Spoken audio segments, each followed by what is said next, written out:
jawaban dari Kominfo ya, Menkominfo ya. Oh iya yang betul. mengatakan bahwa dijamin bahwa itu tidak ada motif politik gitu. Tahu dari mana itu Pak Bibi kira-kira? IT KPU yang berperilaku sebagai admin atau super admin, dan itu mereka tidak dapat ditemukan atau dikeluarkan dari sistem, ya mereka bisa mengatur hasil pemilu, Bang. Iya, bahaya sekali Pak Bibi bilang. Ini sebenarnya menarik. Pak Menteri ini bukan politisi loh. Dia relawan. Oh, Dia affiliated dan punya kepentingan terhadap hasil itu. Relawan itu bukan politisi ya, Pak? Belum, tidak semuanya politisi. Tidak semuanya, Pak, ya. Kalau mau disebut dengan para politisi bisa nih. Relawan. Semi politisi. Kayak paralegal ya. Ini lawyer paralegal. Relawannya siapa? Relawannya Pak Jokowi. Oh iya ya.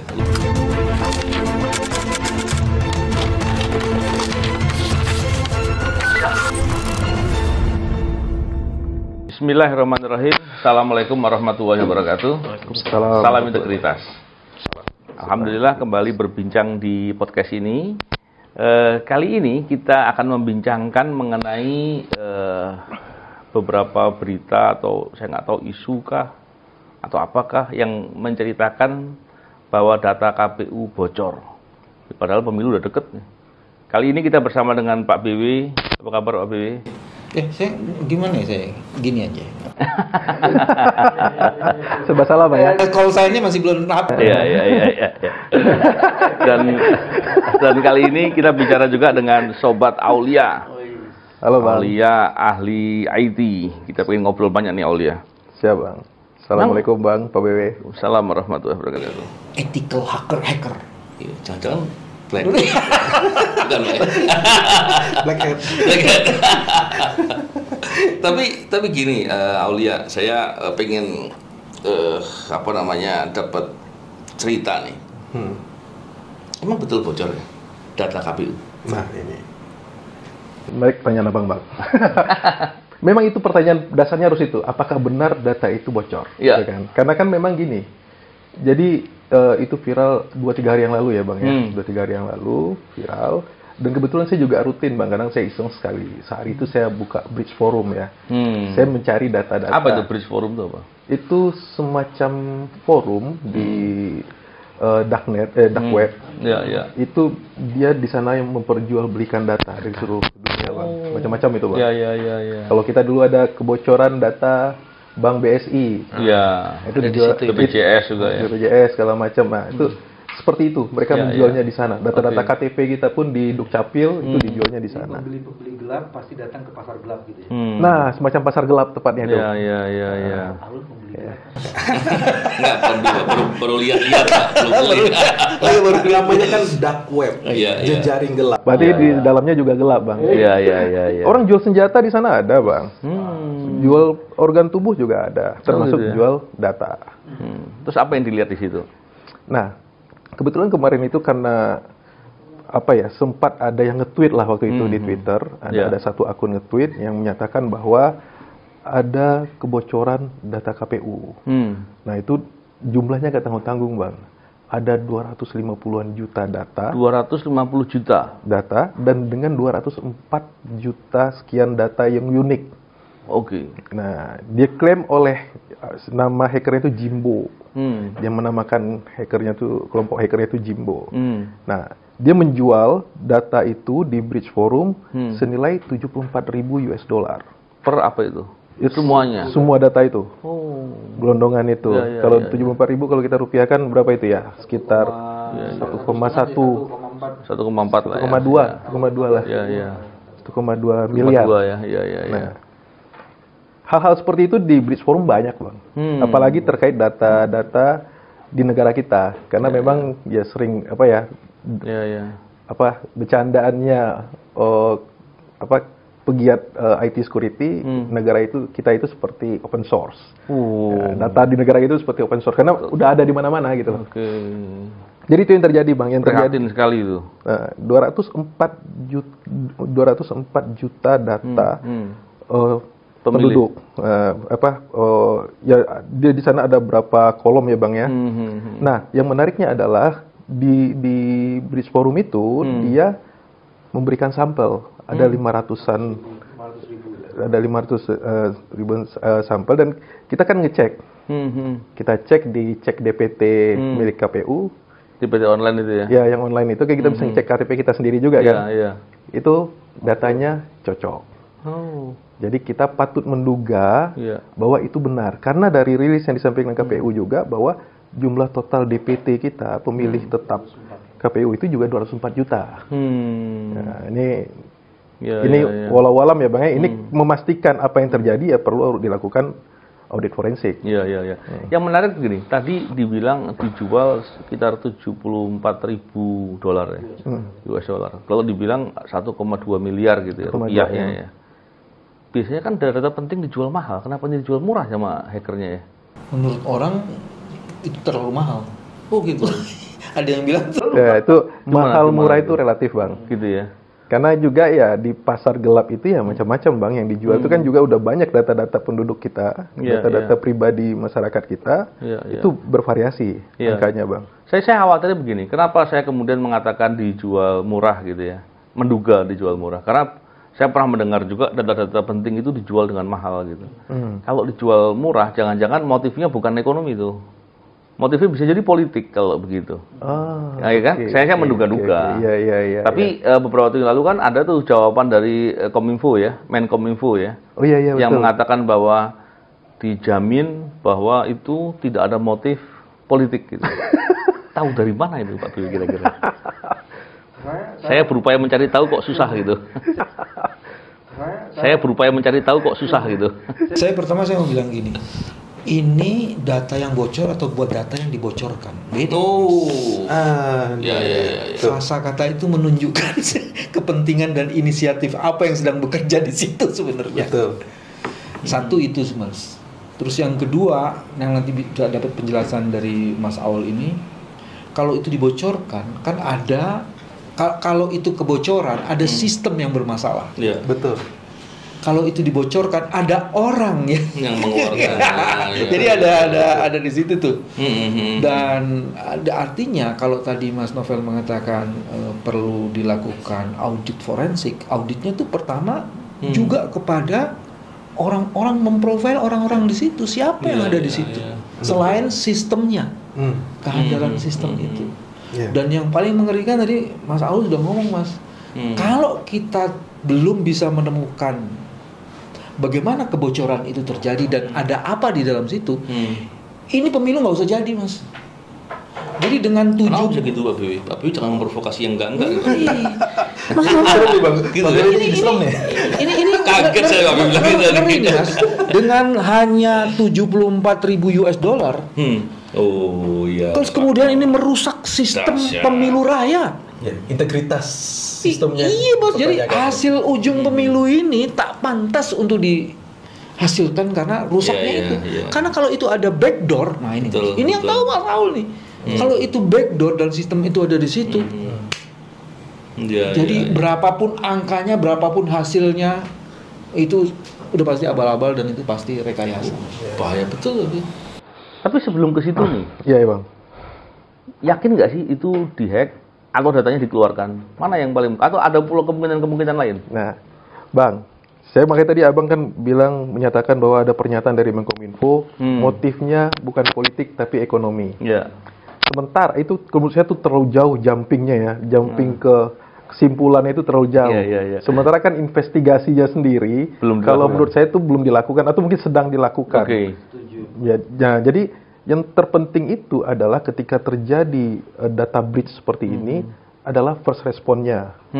Jadi respon pertama aksi cepat tanggap dari KPU maupun instansi lain yang berwenang seperti BSSN, Kominfo, BIN atau kepolisian, dia harus memastikan pertama memastikan benar terjadi kebocoran atau tidak.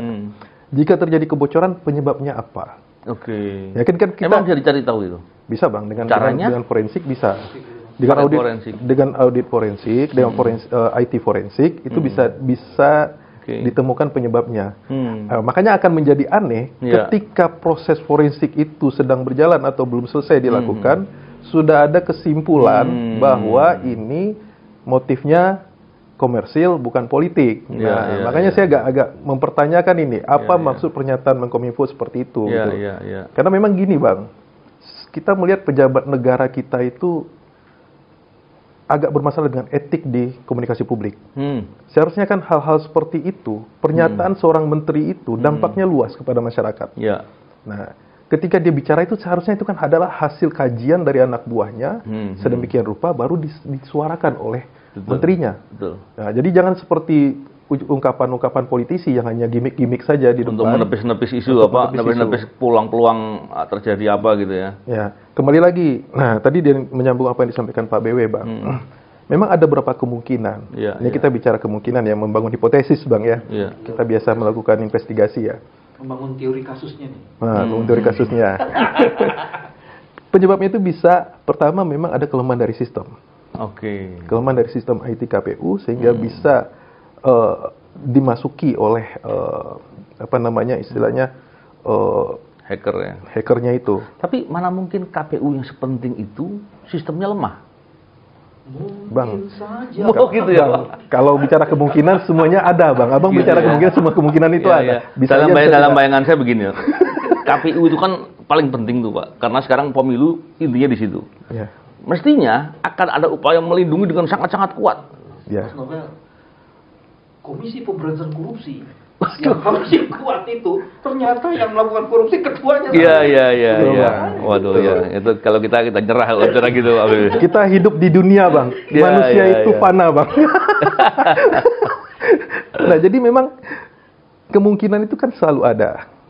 Pertama, kemungkinan dari sistemnya yang lemah sehingga bisa disusupi. Iya, iya. Yang kedua, ada oknum internal dari KPU Oke. yang mempunyai akses atas data tersebut dan dia mengambilnya secara manual. Apakah dia mendownload data itu lalu menjualnya kepada pihak yang ini kan kalau menurut saya Jimbo itu bukan pelaku, mungkin dia bisa jadi cuma orang yang menjual saja, tapi yang dapatnya yang pelakunya Lain lagi ya. orang yang berbeda. Bisa Bisa berikan akun yang dimiliki oleh di sini pada orang sehingga orang itu bisa masuk dalam akun itu kan. Iya. Bisa juga kayak gitu. Tapi yang menjadi bahaya, Bang, makanya penting nih hasil penyelidikan, hasil forensik yang dilakukan oleh lembaga-lembaga negara terkait tersebut itu wajib disampaikan kepada masyarakat luas.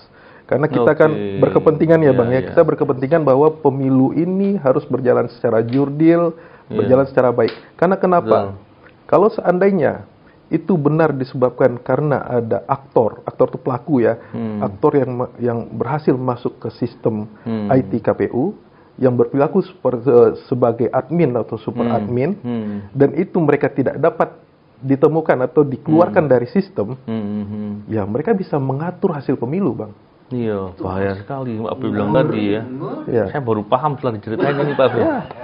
Dan seharusnya, Bang, seluruh calon presiden, seluruh partai politik sekarang mereka menuntut agar dilakukan audit.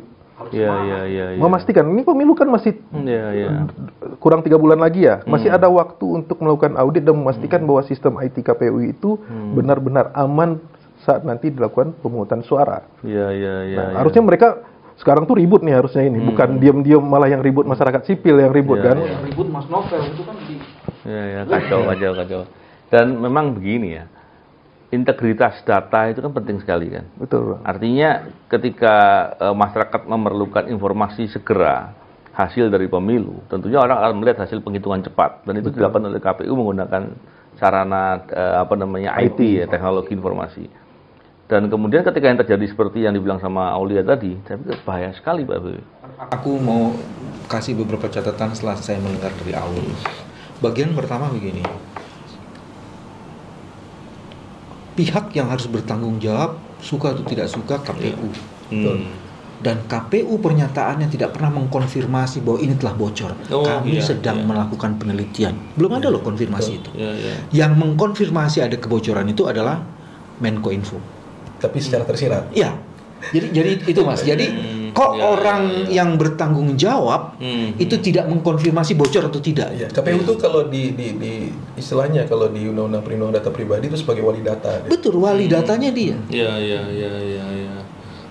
Jadi bagian pertama itu Mas. Satu wali data. Terus kedua, kalau saya kemudian masuk di Pak Menteri ini, Pak Menteri membuat pernyataan bahwa kemungkinan besar itu bukan ada kepentingan politik, tapi dia bilang apa tadi? Komersil. Kepentingan komersil. Ini sebenarnya menarik. Pak Menteri ini bukan politisi loh, dia relawan. Oh, Dia affiliated dan punya kepentingan terhadap hasil itu. Relawan itu bukan politisi ya, Pak? Belum, tidak semuanya politisi. Tidak semuanya, Pak, ya. Kalau mau disebut dengan para politisi bisa nih. Relawan. Semi politisi. Kayak paralegal ya. Ini lawyer paralegal. relawannya siapa? Relawannya Pak Jokowi. Oh iya, lupa saya. Pak Novel supaya ini suka pura-pura dia. Ya, jadi maksud saya mau meletakkan aktor itu dalam relasi politik, Mas. Iya. Ini bukan di ruang bebas nih. Nah, saya mau mengatakan Pak Budi itu sedang berakrobat, Iya. jumping knowledge dan kesimpulannya, dan sebenarnya dia sedang apa namanya, mengisolasi isu gitu loh. Tapi dari sini kita ngelihat, oh, ini jangan-jangan ada sesuatu di situ, sehingga dia perlu isolasi itu. Iya. Karena apa? Dia membuat pernyataan itu, baru setelah itu di kalimat belakangnya itu, dia mengatakan saya sedang meminta Dirjen Apekti atau apa? Aptika. Jadi belum ada informasi dari anak buahnya, tapi dia sudah membuat kesimpulan. Kita biasanya melakukan penyelidikan ya Bang ya, untuk menemukan motif itu setelah selesai penyelidikan. Tapi mungkin begini, ada kan orang yang punya kemampuan penerawangan, Pak Budi, iya kan? Itu di luar kemampuan kita. Iya, jadi kita nggak tahu juga kan. Iya, Bang. Siapa tahu ada yang bisa menerawang begitu. Itu kayak itu Bang, biasanya Sherlock Holmes sama detektif Conan melakukan itu. Dia membangun dia kan deduktif pola pikirnya. Iya. Bangun tesisnya, teori kasusnya. Nah, terus yang satu lagi yang mesti diselidiki itu adalah soal hackernya. Iya. Kita sudah begitu banyak mendapatkan pengalaman berdasarkan informasi, ada hacker yang begitu banyak. Terus sampai sekarang kita mana yang udah ketemu gitu? Iya. Nggak ada. Iya. Belum pernah ada kasus ini ketahuan, Mbak, ya, terbongkar. Apa kabar Bjorka? Dia pernah juga. Ada, Mas. Iya. Jadi saya kemarin khawatir asumsinya, Mas, ini nggak ketemu lagi nih. Dan kalau itu tidak ketemu lagi, artinya Mas, seperti yang Mas Aul tadi bilang, ada sistem yang di dalam yang belum bisa dilacak ini. Dan itu yang akan menentukan nanti hasil pemilu gitu loh. Iya. Nah, terus tadi yang Aul bilang bahwa bisa jadi hacker itu ketika masuk, ini seandainya asumsi kita betul ya, data itu diambil melalui hacking ya, melalui kejahatan hacking ya, dan kemudian bukan data yang dikeluarkan secara manual ya. Kalau hacking yang dimasukkan, bisa jadi dia masih meninggalkan suatu sistem atau apa, pasti ada jejak ya. Nah, jejak, enggak, maksud saya upaya untuk mengontrol di dalam, seperti spyware barangkali ya. Atau terus kemudian bisa bertindak sebagai admin atau super admin bahkan. Resikonya besar sekali. Terus apa yang harus dilakukan dan apa ya? Idealnya juga karena kita kan juga mengetahui sekarang ada Pilpres, ada beberapa pihak yang sedang berkompetisi dalam hal ini. Apa yang mesti mereka lakukan idealnya? Ya. Jadi gini ya Bang, jadi dua isu ini, isu kebocoran dengan isu hacking ini kan isu yang berkaitan, tapi bisa jadi menjadi dua hal yang terpisah.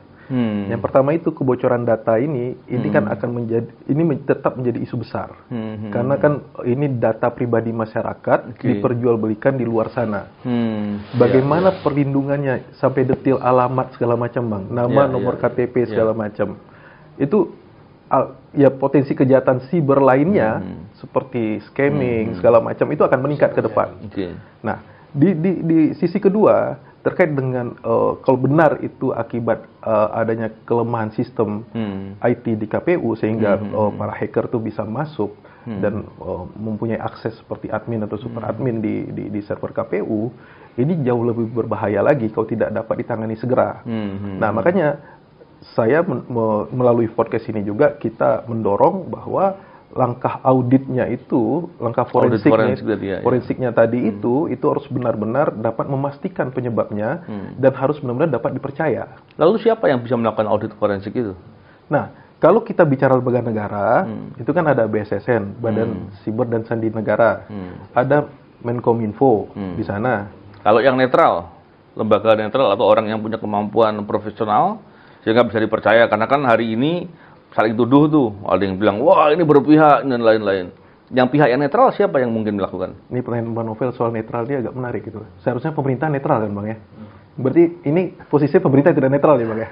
Paling tidak ada beberapa yang bilang begitu. Oh, siap. Kita harus mengakomodir orang yang ngomong begitu agar punya jalan keluar gitu Pak Itu Bibi. kalau ditarik-tarik ke atas, nanti pertanyaannya lebih ini loh. Ini sekarang dalam situasi di Indonesia nih, Tuhan netral nggak sih?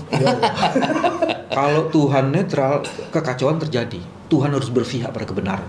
Oh, Dan itu dahsyat. harus dipas. Iya loh. Ini udah level filosofi udah ngomong.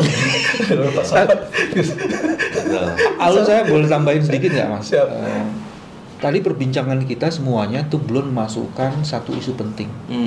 KPU sedari awal tidak memastikan dan mempunyai kemampuan untuk membuat mitigasi resiko. Iya, In case terjadi kayak gini, menurut saya ini fatal nih. betul.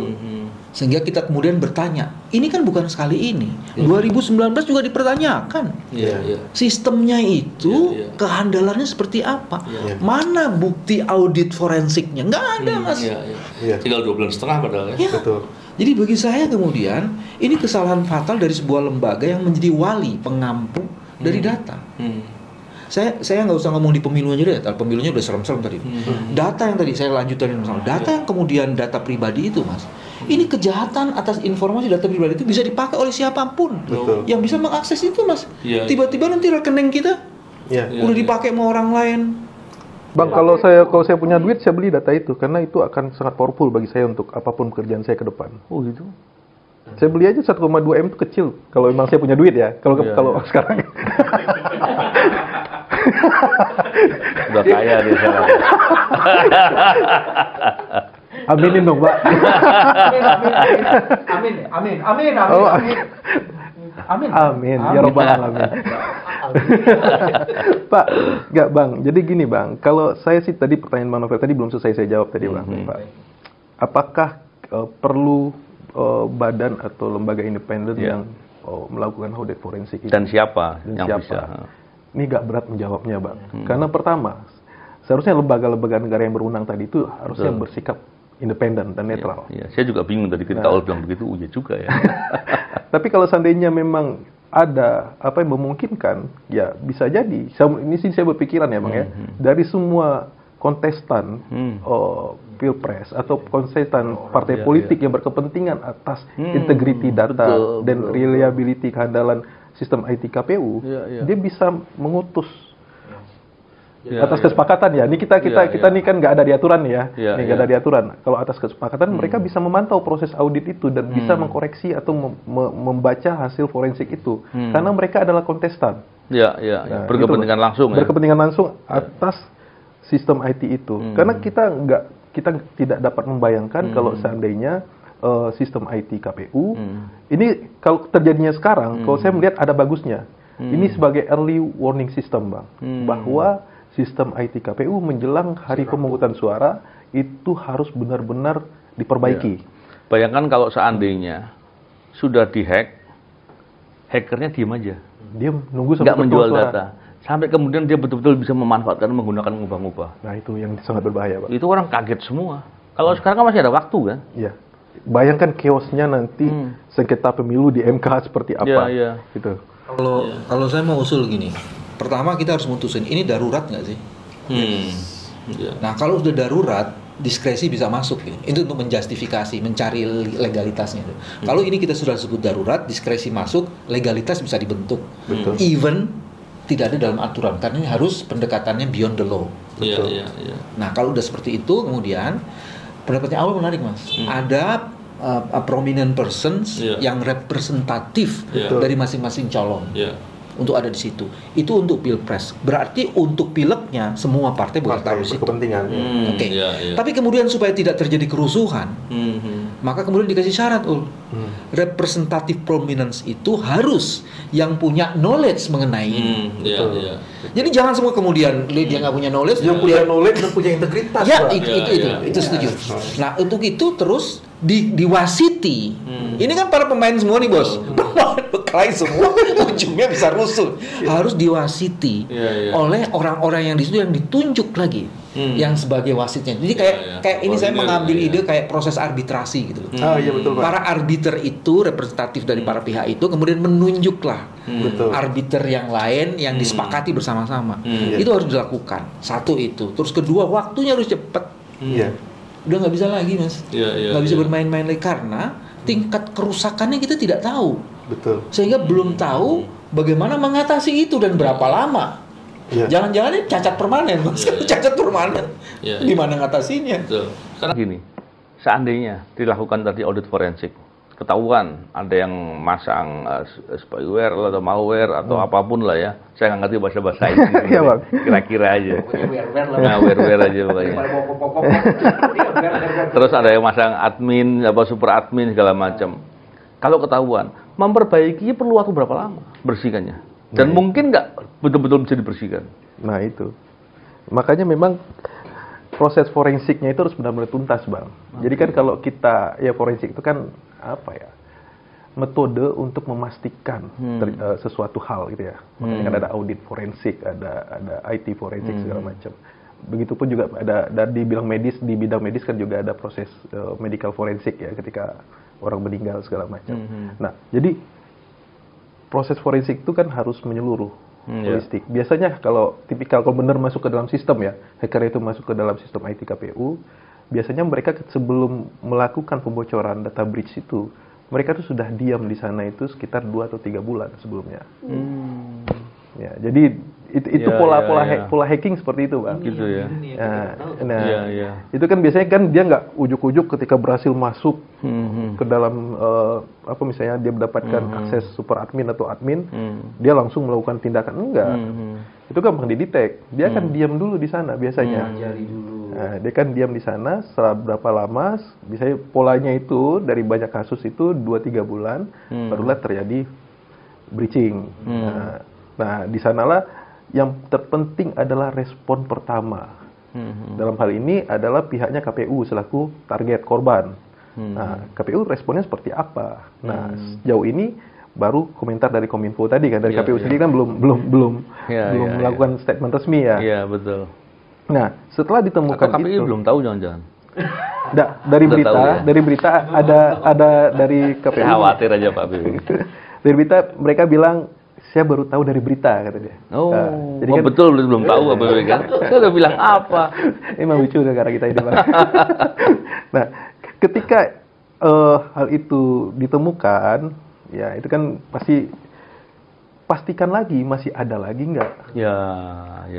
Apa namanya? Apakah yang ditanamkan di sana berupa malware apapun itu atau spyware segala macam? Tapi itu bisa didetek mestinya. Harusnya bisa, Bang. Bisa, ya. Dengan metode yang ada bisa. Ya, Nah, menarik. Nah, setelah itu langkah kedepannya apa? Lakukan mitigasi biar tidak bisa terjadi lagi. Itu kan, Bang. Yang kalau kita bicara security kan ketika ada insiden, kita analisis penyebabnya apa, lalu kita respon kan. Nah, responnya seperti apa? Kita tambal. Nah, itu harus dilakukan. Ya. Jika tidak, ya percuma aja kalau tidak ada respon. Menarik ini. Dan kata kuncinya tadi harus keterbukaan ya pada publik. Ya, Karena ya. yang Betul. akan mendapatkan dampak terbesar itu publik. Publik. Dan gini ya, pemirsa mungkin barangkali pernah ada yang menyimak bahwa ada aturan hukum tentang undang-undang perlindungan data pribadi masalah. Iya. Nah, terkait dengan ini kita penting juga nih kayak Maulia nih, mumpung nih, karena namanya tadi wali data yang mengelola data kan harus diletakkan kepada dia akuntabilitas, pertanggungjawaban. Iya. Lalu saya terkejut ketika dibilang jangan-jangan sistem IT-nya, sistem security-nya lemah. Waduh, sepenting ini lemah. Iya. Seandainya nih, Iya.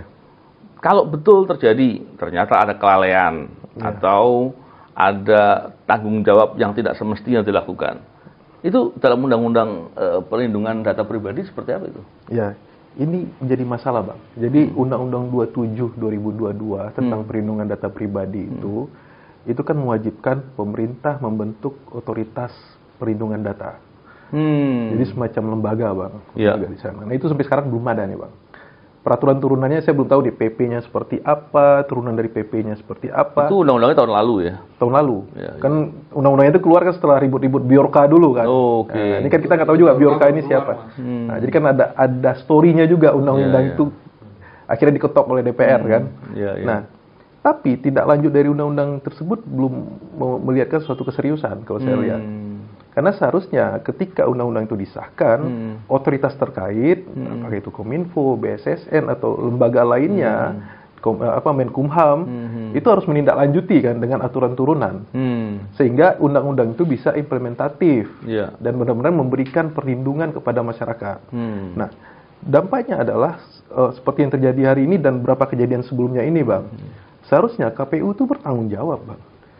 Ini ya, cuma masalahnya adalah kalau bertanggung jawabnya kayak gimana contohnya? Kalau ini adalah korporasi, itu ada sanksi, Bang. Sanksi berupa denda. Oh, sampai segitu ya? Ya, ada sanksi. Ya. Ya. Saya kira cukup saya bertanggung jawab cuma gitu aja, nggak begitu ya? Saya kira lisan doang ngomong gitu, Pak. Itu nggak perlu pakai undang-undang bikinnya, Bang. lanjut dulu. Jangan sampai kita salah fokus. Ya, undang-undang kan pasti ada sanksi kan, konsekuensi kan. Nah, ini nggak clear, Bang, ketika itu terjadi di instansi pemerintah. Ya.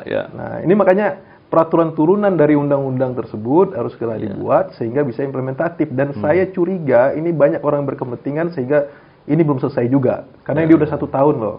Kalau sementara di undang-undang lain, kita ambil contoh Cipta Kerja, PP-nya cepat turun. Cepat ya. Nah, undang-undang yang lain lah yang punya kepentingan politik kuat di sana, aturan turunannya cepat. Tapi undang-undang ini yang sangat penting. Sebenarnya ini sangat penting, tapi kok kesannya tidak ada perhatian serius. Padahal proses pengetokan undang-undang tersebut juga sepertinya sangat heroik gitu loh. Proses pengetokan. Pak Bibi tadi bicara terkait dengan akuntabilitas. Kalau lembaga swasta saja ada pertanggungjawaban, pakai kena denda. Terus kalau lembaga negara belum ada. Terus dikaitkan dengan tadi seharusnya apabila lembaga negara mengelola data yang sangat penting, mestinya kan dia merasa berkepentingan sekali untuk membuat pertahanan yang kuat atau menjagain agar jangan sampai bocor. Kalau terjadi bocor, itu peluang-peluang adanya pertanggungjawaban kepada orang-orang yang seharusnya menjaga itu atau melakukan upaya mengamankan itu mestinya seperti apa, Pak? Saya mau menggunakan argumen yang ada di KUHP, Mas. Penegak hukum yang harus menegakkan hukum tapi dia melakukan kejahatan, sanksinya didobel kan. Tambah sepertiga. Jadi artinya ini prinsip tadi itu bisa diterapkan pada ini. Satu. Jadi kalau denda ditambah sepertiga. Jadi ancaman hukumannya ditambah. Jadi ada proses pemberatan. Terus kedua, lembaga yang membiarkan sesuatu yang menjadi penyebab kerusakan yang lebih jauh, lebih besar, itu kemudian dia harus dikualifikasi sebagai unprofessional conduct atau yang kedua nih, Mas, melakukan perbuatan tercela di dalam proses ini. Dia tidak menjalankan kewajiban yang seharusnya dilakukan. Dan ini copot, Mas. Betul. Bukan hanya dicopot, blacklist. Ini masalah serius ini kan. Iya, ini serius. Ini bangsa dan negara loh, Mas. Jadi tidak hanya dicopot, blacklist. Nah, yang saya khawatir, saya mau kasih konteks politiknya. Apakah ini pertanyaan, bukan pernyataan. Ini pernyataan. Apakah ini turunan dari cawe-cawe? Bahaya juga sih. Satu, pernah cawe-cawe. Apakah ini turunan dari keinginan untuk menunda pilpres? Pertanyaan. Apakah ini bagian dari memang ingin mensabotase proses? Pertanyaan Bapak ini nggak bisa dijawab. Kita nggak berkompeten juga menjawab. Kita nggak tanya ke sini, kita tanya ke teman-teman yang nggak channel ini. Kita bertanya kepada rumput yang bergoyang. Jadi menarik sekali. Saya mendengarnya dari pusing lihat situasinya separah ini gitu kan. Kalau kita kasih soal teknis, jadi masalah, ya udah perbaiki aja sistem itu. Ada konteks kepentingan yang sedang bekerja dengan menggunakan instrumen teknis ini. Betul. Ya, menarik sekali nih. Kita tentunya dengan ada kejadian begini kita sampaikan juga ke publik. Paling tidak publik paham dan ikut melihat semua permasalahan dengan kritis. Yang kedua, karena resikonya juga bisa beresiko kepada masalah-masalah pribadi, hati-hati. Kenapa? Karena bisa kemudian menjadi peluang terjadinya kejahatan cyber atau kita menjadi korban dari kejahatan cyber, dan itu bahaya sekali. Terima kasih Aulia, Pak Bibi.